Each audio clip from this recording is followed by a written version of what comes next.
Aisyah.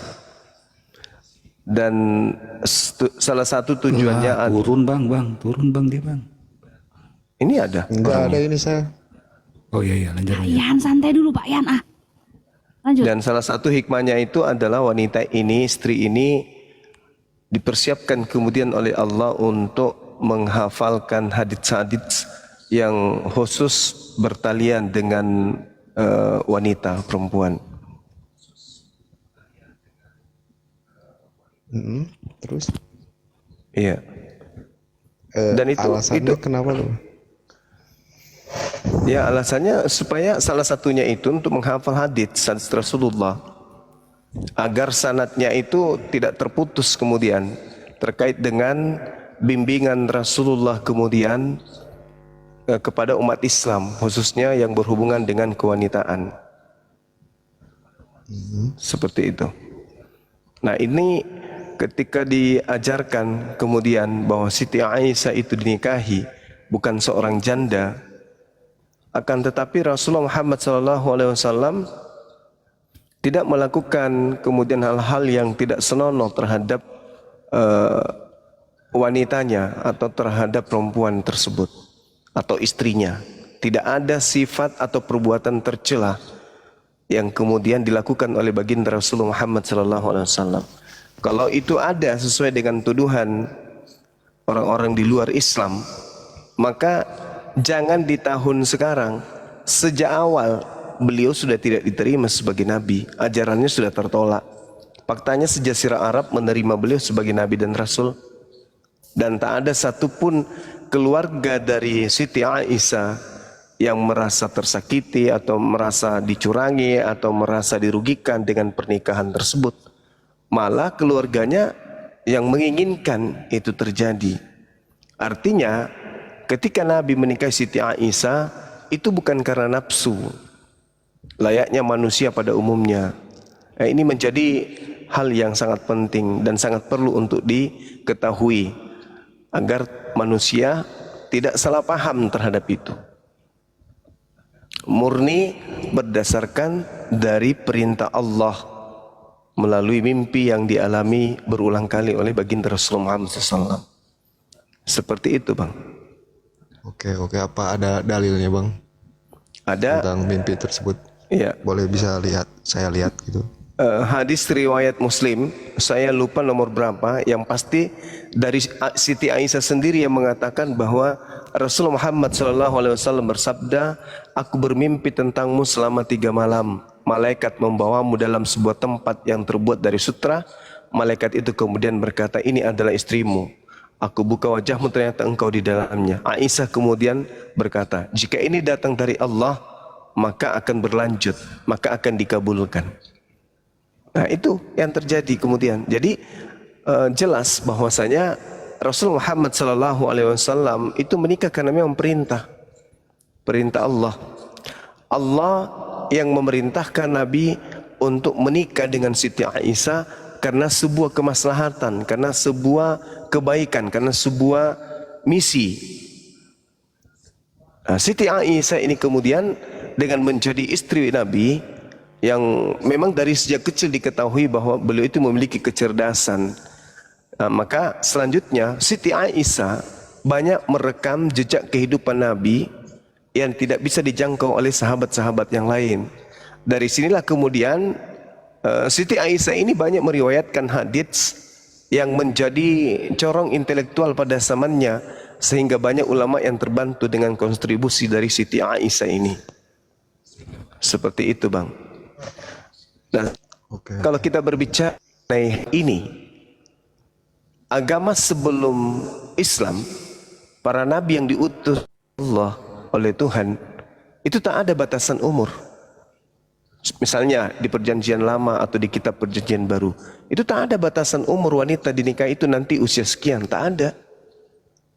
Bahkan kalau Anda melihat di dalam kitab Bilangan 31 nomor 17, nomor 18, Tuhan memerintahkan mengambil wanita yang masih perawan. Nah, kalau berbicara mengenai wanita masih perawan, artinya usia 3 tahun, usia 3 hari bahkan si perawan. Ambillah yang perawan untukmu. Nah, kalau yang perawan diceritakan begitu lahir kan masih perawan. Iya. Enggak ada batasan. Agama-agama terdahulu itu enggak ada batasan. Coba aja tanya pendeta atau pastor berapa wanita usianya maksimal atau minimal untuk dinikahi. Enggak ada batasan. Iya, iya. Boleh bertanya lagi? Iya, silakan. Nabi-nabi sebelum Nabi Muhammad itu beragama Muslim apa bukan, Bang? Jadi kalau kita melihat ya, Muslim itu adalah pelaku dari yang menjalankan perintah. Jadi Islam itu adalah damai sejahtera. Siapa yang mau damai sejahtera, maka dia harus tunduk berserah diri kepada perintah. Adam mau damai, mau sejahtera, maka perintah yang didatangkan oleh Allah harus ditaatin.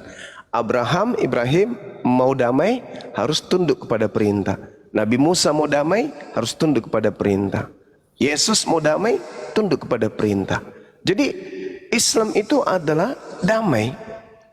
Sementara Muslim itu adalah orang yang berserah diri kepada perintah-perintah yang mendamaikan diri seseorang. Orang yang mendudukkan kemudian hidupnya tunduk berserah diri kepada perintah Tuhannya, pasti hidupnya damai. Karena Islam itu artinya damai. Yesus disebut sebagai juru selamat.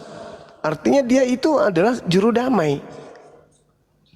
Artinya Yesus mengajarkan keislaman. Nah, coba kita lihat nih. Implementasi dari seluruh ajaran para nabi, kalau dipraktekkan, akan menghantarkan orang itu berperilaku seperti Muslim. Contoh, mereka bertauhid satu Tuhan, mereka bersyahadat mempersaksikan tiada Tuhan selain Allah. Lalu kemudian mereka sholat, sujud, kemudian mereka berpuasa, kemudian mereka bersunat. Ya Muslim berarti. Itu berarti Muslim mereka, tidak Kristen dia. Sedangkan contoh ya di dalam Yohanes 14 misalnya nomor 27. Aku tinggalkan damai sejahtera untukmu. Ya damai sejahtera itu kan artinya Islam. Sedangkan Muslim itu adalah orang yang menjalankan damai sejahtera tadi. Misalnya jangan engkau makan babi. Kalau orang itu melanggar perintah itu, maka hidupnya tidak damai. Pasti akan dihantui oleh rasa bersalah karena melanggar perintah Tuhan. Tapi ketika dia tidak makan babi, dia akan damai karena dia tunduk kepada perintah tersebut. Tak ada rasa was-was. Ini dosa atau bukan ya? Nah, itulah makanya Islam itu artinya seperangkat aturan yang Tuhan kemudian mewahyukan melalui nabi atau rasul. Sedangkan Muslim adalah orang yang tunduk berserah diri untuk menjalankan perintah-perintah tersebut. Jadi Islam adalah agamanya, yang menjalankan agama Islam itu adalah oknumnya disebut Muslim. Seperti itu, Bang. Bahkan Yesus kalau kita lihat di dalam Ibrani 5 nomor 7, dia disebut sebagai anak yang soleh, orang yang soleh. Nah, sedangkan orang soleh itu hanya ada di Islam. Coba kita baca Ibrani 5:7. Sebagai manusia, Yesus telah mempersembahkan doa kepada Bapa yang sanggup menyelamatkannya dari kematian.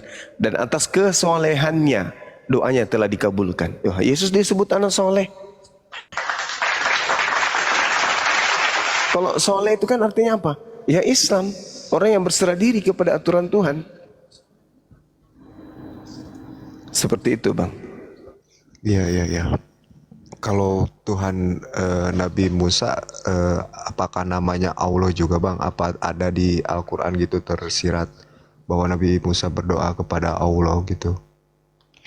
Ya, kalau kita lihat, Bang, di dalam Al-Quran surah Al-A'raf, di situ Allah kemudian berfirman kepada Nabi Musa. Artinya, kalau Allah berfirman kepada Nabi Musa, Allah yang dimaksud di sini adalah Allah yang datang memahyukan kemudian Al-Quran kepada Nabi Muhammad. Berarti ini adalah fakta kalau Tuhan yang kami sembah itu adalah Tuhan yang disembah oleh Nabi Musa. Coba kita lihat di dalam Al-Quran. Seruannya kemudian di dalam surah Al-Araf. Di situ Allah berfirman kemudian kepada Nabi Musa dengan menyatakan dirinya itu adalah Tuhan, dan Musa ini diperintahkan untuk taat. Qala ya Musa inni stafaituka 'alan nas birisalati wa bikalami. Assalamualaikum. Fahus. Waalaikumsalam warahmatullahi wabarakatuh. Jadi situ dikatakan Allah berfirman, wahai Musa, sesungguhnya aku telah memilih melebihkan engkau dari manusia yang lain pada zamanmu untuk membawa risalahku dan firmanku. Nah itu Tuhan kami berfirman kemudian kepada Nabi Musa.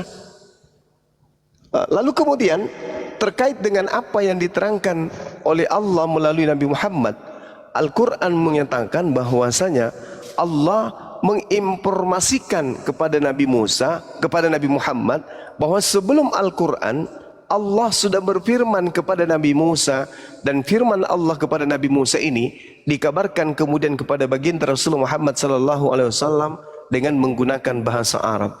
Wa min qablihi kitabu Musa imaman wa rahmah wa hadza kitabu musaddiqul lisanan arabiyyan liyunziral ladina zalamu wa busyra lil muhsinin. Dan sebelum Al-Quran itu Musa sebagai petunjuk dan rahmat, dan Al-Quran ini adalah kitab yang membenarkannya dalam bahasa Arab untuk memberi peringatan kepada orang-orang zalim dan memberi kabar gembira kepada orang-orang yang berbuat baik. Jadi kalau saudara bertanya, apakah Tuhan yang disembah oleh Nabi Muhammad adalah Tuhan yang datang kepada Nabi Musa? Ya jelas. Karena Tuhan itu cuma satu. Tuhan itu cuma satu. Tuhan itu bukan dua, apalagi tiga.